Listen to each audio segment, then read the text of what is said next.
Halo teman-teman, jumpa lagi di Ngeteh bareng Dev Chua. Kali ini saya akan berbincang-bincang dengan dua teman saya, yaitu Rima dan Syuta dari Plus Batik Yogyakarta. Nah, mereka adalah anak-anak milenial yang begitu memperhatikan batik dengan segala lika-likunya, termasuk juga pengolahan akan limbah dari batik tersebut, karena mereka mempunyai strategi yaitu Sustainable Development Goal.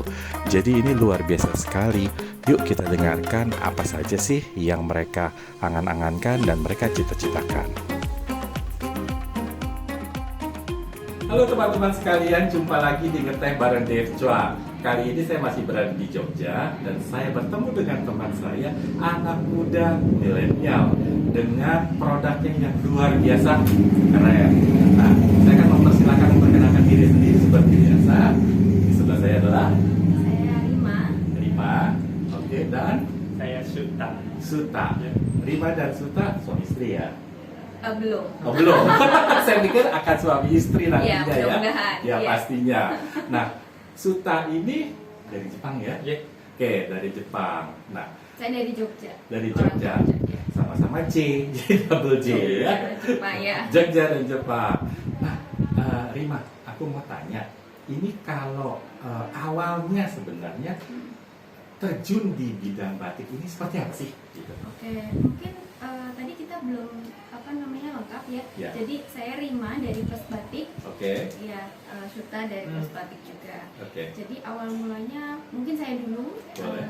Jadi sebenarnya kalau saya terjun di batik itu mungkin udah dari ibaratnya kecemplungnya tuh karena nggak disengaja, karena ibu saya itu yang memang sebelumnya bekerja di balai batik. Ya. Dan waktu masih kecil tuh ingat banget tuh sering bawa batik, sering nyiumin lilin Malamnya, malam. Itu tuh ya. memori-memori tentang itu tuh masih Ya. ingat banget gitu. Ya. Sampai akhirnya ibu saya pensiun, kemudian kami mendirikan sanggar batik namanya Jenggolo. Jenggolo. Ya, di sana kami bukan hanya membuat batik tapi lebih fokusnya ke pemberdayaan terutama perempuan dengan Ya. membuat rintisan usaha mandiri baru batik Ya. seperti itu. Nah, Ya. dari sana saya juga mengeksplorasi batik, artinya melakukan penelitian tentang batik, mulai dari batik secara estetis maupun secara ekonomi politik, kemudian masyarakatnya juga seperti itu. Jadi ya kurang lebih itu sampai kemudian sekarang di batik. Nah, stop dulu sampai Ya, di situ. saya seperti itu. Nah, karena apa? Kok kelihatannya terjunnya ini sekali ya, intensif banget gitu loh, pemberdayaan, terus lain-lainnya. Ini sebenarnya ada backgroundnya apa sih kalau dari Rima? Oke. Kalau saya background saya sebetulnya desain grafis. Desain Tapi grafis, iya, ya. saya masternya tuh ambil tentang cultural studies seperti itu. Cultural studies. Ya, jadi Ya. kajian budaya. Jadi di master saya fokus ke pengkajian ya. Ya. Sehingga kemudian saya karena batik masih mendarah daging gitu, jadi Ya. kemudian saya mengambil tema tentang batik. Waktu Ya. itu tentang batik Pekalongan. Ya. Seperti itu. Ternyata ada background di balik itu yang membuat Iya. Mbak Rima sendiri akhirnya, wah saya pasti terjun di batik. Di samping memang ibu dulu juga membatik ya? Kalau ibu saya tuh di balai batik lebih ke penelitian sih. Iya, Penelitian. lebih ke penelitian, pengembangan seperti itu. Jadi arahnya ke sana. Tapi mungkin pada saat itu sering pekerjaannya dibawa ke rumah, terus bawa batik jadi ada memori-memori tentang batik seperti Ya. itu. Jadi kalau dulu mungkin apa sih batik gitu kan, Ya. kenapa sih kok banyak banget di rumah batik, Ya. terus nenek juga pakai kemben kayak Ya. gitu segala macam. Ya dulu waktu masih kecil mungkin sebatas itu ya, tapi sampai akhirnya kayak itu tuh secara tidak sadar tuh batik itu terus ada gitu, sampai akhirnya kemudian saya menerima batik itu sebagai bagian dari hidup saya. Ya. Terus penelitian, terus atau dengan sanggar batik itu ya membentuk Pribadinya. pribadi saya Betul. gitu ya. Betul. Jadi sampai saat ini pun juga ini apa ada namanya produknya atau bagaimana? Ya ini apa? Tapi sebenarnya mau menjelaskan nanti pas batik gimana? Atau sekarang aja? Bisa. Oh, sekarang Bisa aja. sekarang Oke, aja. maaf. Jadi ini, nah Shuta ini beliaunya orang Jepang yang punya perspektif apa ya, minimalis gitu ya. Ya. Dan dia pengen membuat batiknya itu yang casual, Ya. yang bisa dipakai keseharian, Oke. karena batik untuk sehari-hari seperti Ya. itu. Kemudian motifnya yang nggak kelihatan batik banget lah. Mungkin kalau batik-batik di lain kan ada batik parang, ada batik kaung, ada Nuansa batik, pakeman. iya, ya, nuansa seperti pakeman. itu. Nah, terus kita lebih pengen yang kontemporer gitu. Betul. Karena basic saya adalah desain grafis ya. Ya. Terus saya ini tapi terinfluence dari batik-batik klasik sebenarnya Mas Rik. Betul. Jadi yang ini sebenarnya motif kaung. Kaung. Jadi betul. dibuat Dilihat dari ini iya, ya. apa nama iya, jadi Ya. kembangan seperti itu. Ya. Kemudian ini parang. Dari parang. Iya, tapi betul. ini parangnya yang kontemporer seperti Ya. itu. Kemudian ini garis kayak gini yang seperti kami pakai ini juga Ya. apa namanya, batik dari lurik ya, Lurik, yang betul. kemudian atau apa, kita pengen yang sederhana ya, tapi masih batiknya, Nuansa masih, ya, batiknya tetap nuansa ada, batiknya tetap cuma ada. dibawakan atau dikemas sedemikian Nah. rupa terlihat lebih modern ya, Iya. begitu ya. Nah, kalau saya tadi masuk ya, saya melihat produknya ini ya, teman-teman, banyak sekali nuansanya itu ringan ya, Oh iya. jadi tidak berat begitu. Nah, sebenarnya apakah ada konsep tertentu sewaktu membuat produk-produk yang sekarang udah jadi ini, begitu? Mungkin kita bisa jawab kenapa Konsepnya. konsepnya yang sederhana, yang minimalis, yang modern. Jadi saya merasa kalau batik, saya suka desain batik ya yang ada banyak motif, tapi apakah itu mudah dipakai setiap hari? Mungkin susah juga deh, karena saya di Jepang orang-orang lebih suka desain yang lebih sederhana, Lebih simpel ya. lebih simpel. Ya. Jadi saya mau nanti orang Jepang juga atau orang mungkin tidak hanya di Indonesia tapi Siapapun di- ya. siapapun bisa dipakai. Jadi saya mau desainnya lebih sederhana. Ya. Jadi memang ada konsep kesederhanaan atau simple ya. Salah satu unsurnya ya dari Shuta memang yang backgroundnya adalah dari Jepang. Ya, kalau kita melihat kita sebut satu produk yang misalnya contohnya Muji ya. Nah, itu kalau kita ke sana itu pasti nuansanya monokrom ya. Jadi warnanya itu pasti abu-abu, putih, lalu ada kata pun ada teksturnya ringan sekali gitu, tidak berat. Dan nuansa warnanya ya kira-kira seperti itu ya, abu-abu, putih, hitam, dan nuansa-nuansa warna-warna yang cenderung redup dan ringan gitu. Nah, sekarang kita sudah mengerti mengenai konsepnya. Nah, ini pun juga kalau dilihat dari desain-desainnya ya, kalau kita bisa lihat dari dekat, memang menggunakan banyak sekali motif-motif pakeman kita atau motif asli dari kearifan lokal kita, gitu. Nah, sewaktu menyadur ulang ya kita sebutnya, itu apakah ada kesulitan nggak sih? Maksudnya, parangnya harus begini, harus seperti apa, begitu?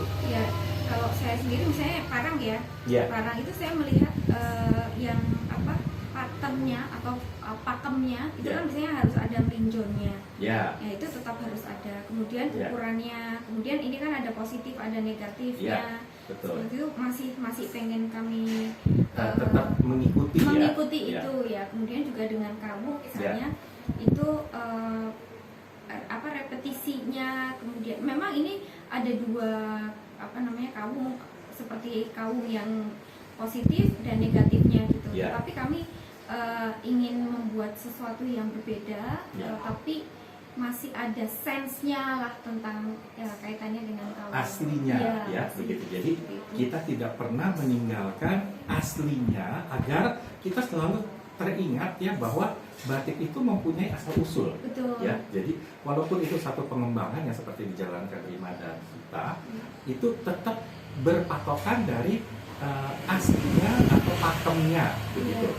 Ya, mengenai perubahannya ya, mengenai teksturnya tentu pasti kan mengikuti selera zaman ya, Iya. istilahnya selera milenial nih begini, karena Iya. mereka masih muda-muda dan mereka sudah berkarir di bidang batik begitu. Nah, aku mau tahu, ada kesulitan nggak sih maksudnya mengerjakan desain-desain yang lebih modern begitu? Oh, oke. Dan apakah bisa diterima oleh pasar? Oh, Gitu. iya. Karena kan sesuatu yang unik ya Betul. kalau kita lihat ya. Itu bagaimana ceritanya? Jadi awalnya kalau boleh jujur ya, waktu saya tawarkan konsep ini ke Shuta, itu ya sebenarnya kami pada intinya kami pengen mengeksplorasi batik klasik, Ya. yaitu adalah kawung, parang. Kalaupun ini karena kami ingin ada penyeimbang sebetulnya. Betul. yang tadinya batiknya utuh gitu ya, terus ini yang penyeimbangnya seperti Ya, itu. betul. Nah, memang kami ada kendalanya memang memperkenalkan kembali ya. Jadi kami pernah di salah satu pameran yang pernah kami ikuti itu kami dibikinnya ini batik printing gitu. Ya, betul. Padahal ini benar-benar pure batik cap lah Batik ya, cap. batik cap Ya. yang kemudian kami memang sajikan seperti itu Ya, gitu. Dan betul. memang terus-menerus kami coba untuk memperkenalkan ya, Ya. karena ini sesuatu yang baru. Betul. Dan awalnya memang Shuta ini jadi kelihatan nggak batik, artinya gini, ada dua hal sih, ketika itu bukan batik, nggak kelihatan kayak batik pada umumnya, misalnya batik nitik atau batik parang atau kaum dan lain sebagainya, itu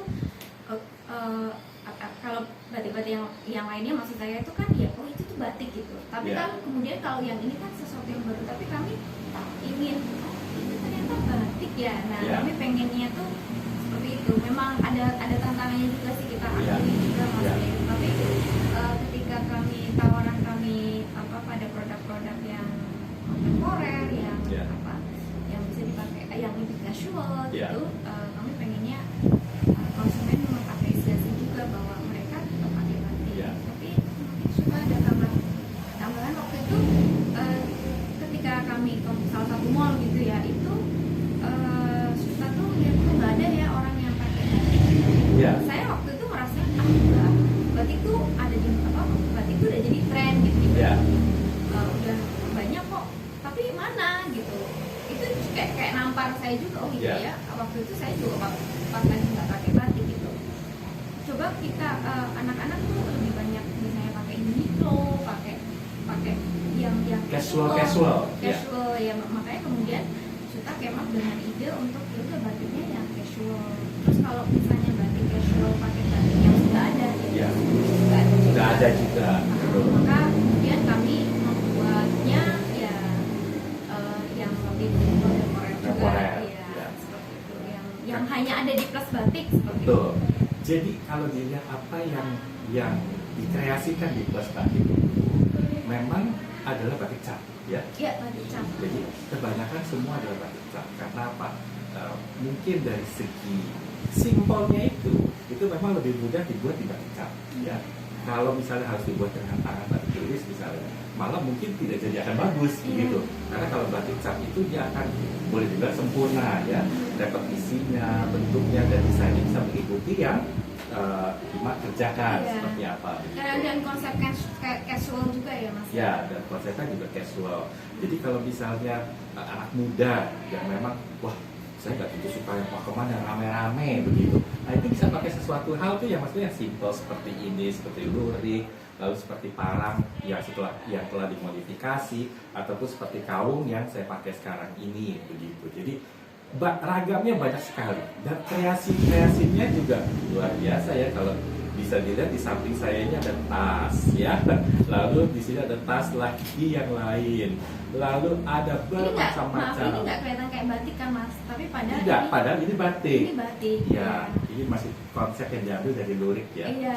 Seperti itu. Kalau ini yang kawungnya Iya. seperti ini. Jadi memang bermacam-macam dan yang saya suka adalah sebenarnya ini adalah salah satu contoh di mana anak muda berkreasi di batik.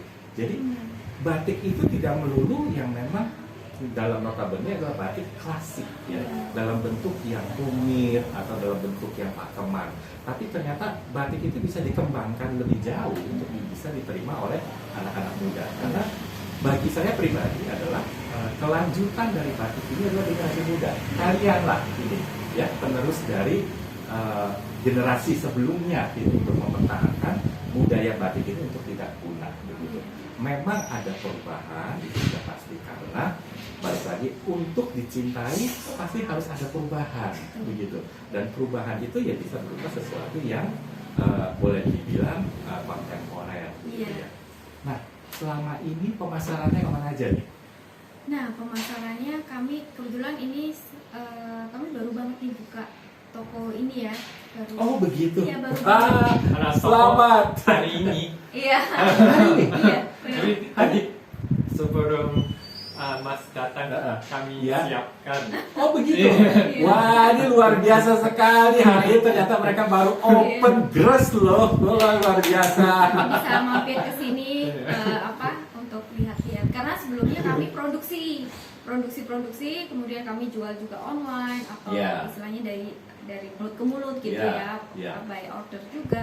Terus kayaknya kita butuh sesuatu gerai yang bisa orang-orang melihat, datang, melihat, memegang atau misalnya menyaksikan langsung seperti apa sih batik. Kadang-kadang kan kalau online itu coba di layar ya, benar. jadinya seperti apa, dan warna pun kadang-kadang ada selisih beda begitu karena pencahayaan dan lain-lain. Tapi kalau kalian bisa datang ke sini lihat sendiri, kalian bisa menyaksikan sendiri produk-produk dari H+ ya. Dari Plus Batik. Dari Plus Batik. Nah, H+ itu ya hari ini maksudnya. Iya. Karena ini gres semua. Iya.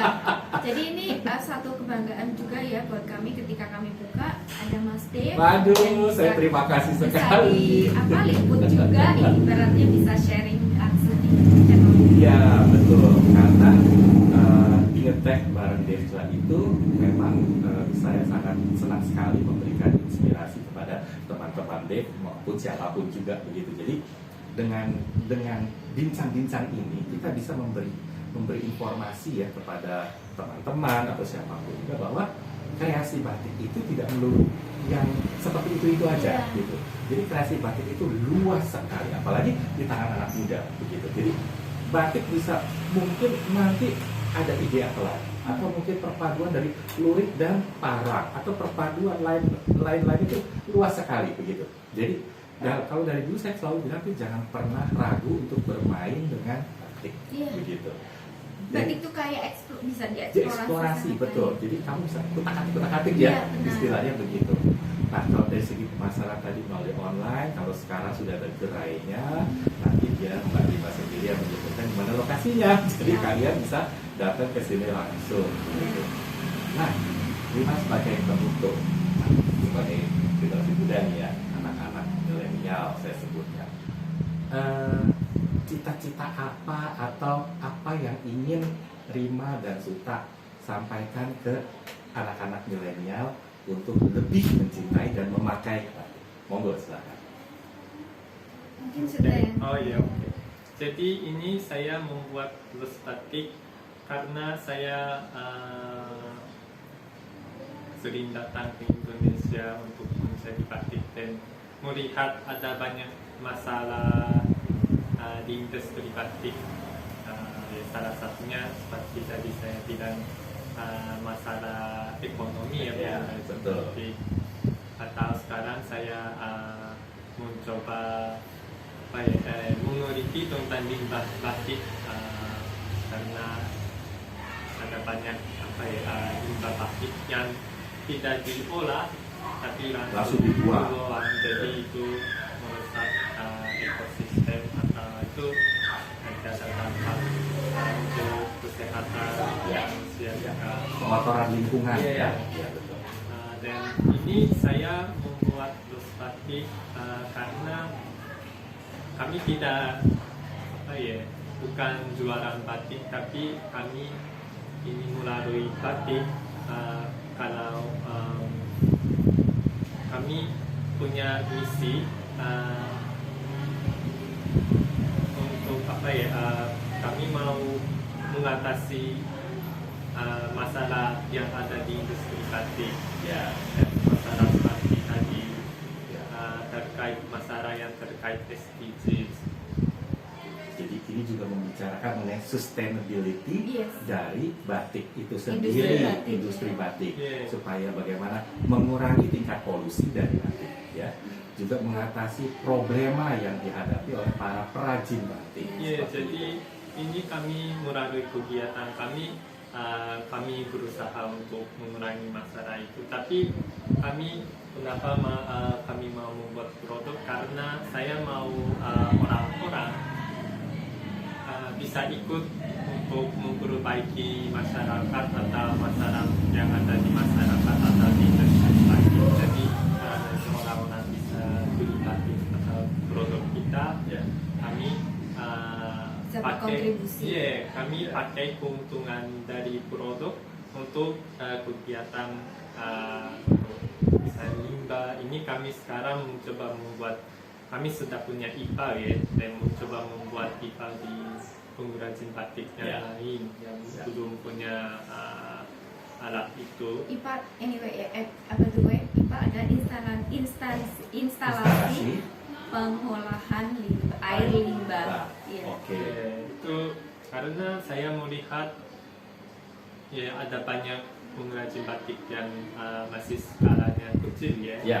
Mereka ya kebanyakan tidak punya alat. Memang tidak. Jadi tapi mereka juga bingung. Mereka juga tahu sebaiknya itu diproses, tapi tidak tahu karena tidak tahu caranya. Betul. Kami Mengajarkan. Ya. Dan kami yang pasang Instalasi untuk Instalasi. penanggulangan limbah batik. Iya. Seperti itu.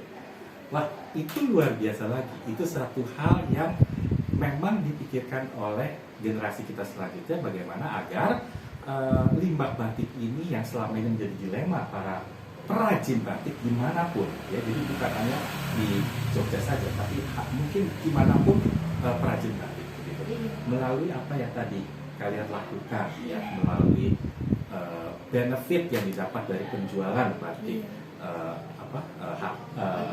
plas batik itu. Termasuk ini Mas Dev, mungkin saya tambahkan sedikit ya. Jadi dengan adanya bukan hanya di industri batik sendiri ya, kayak tantangan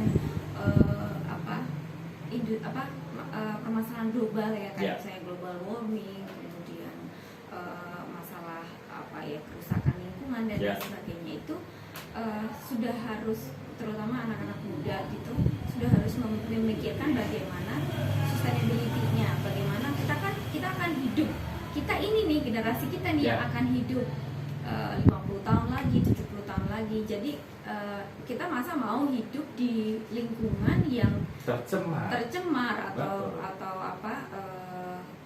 ibaratnya tidak baik gitu. Betul.